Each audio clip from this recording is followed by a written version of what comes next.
Threats posed by China, of course, including its dominance of 5G telecoms networks. Now, America has warned its allies against using equipment made by China's Huawei, saying that equipment, the kit, as they call it, could be used by Beijing for spying. Now, these concerns, they stem from a Chinese law that requires domestic companies to cooperate with Beijing on security matters. Now, critics are saying that this law could compel Huawei to be a vehicle for spying. Huawei denies the allegations made by Washington.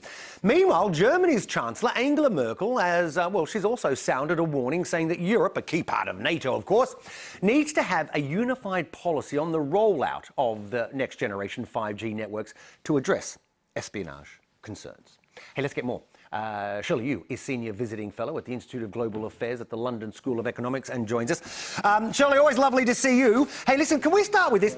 You know, all of these concerns over Huawei and its 5G, are they valid? Because we have not seen, I believe, and correct me if I'm wrong, nobody's seen one dot of evidence or a shred of evidence that Beijing has used this equipment for spying.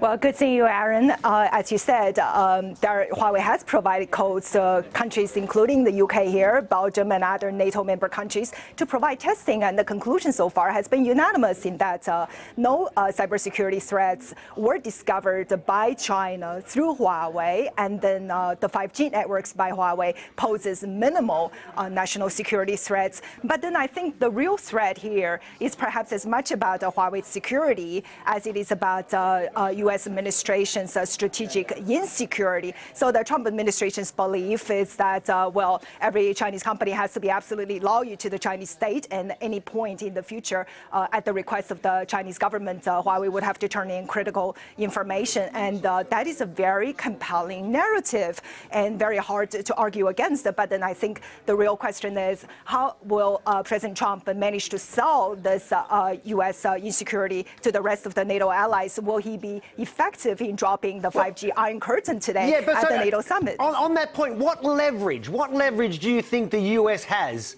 over its NATO allies to tell them don't use that equipment?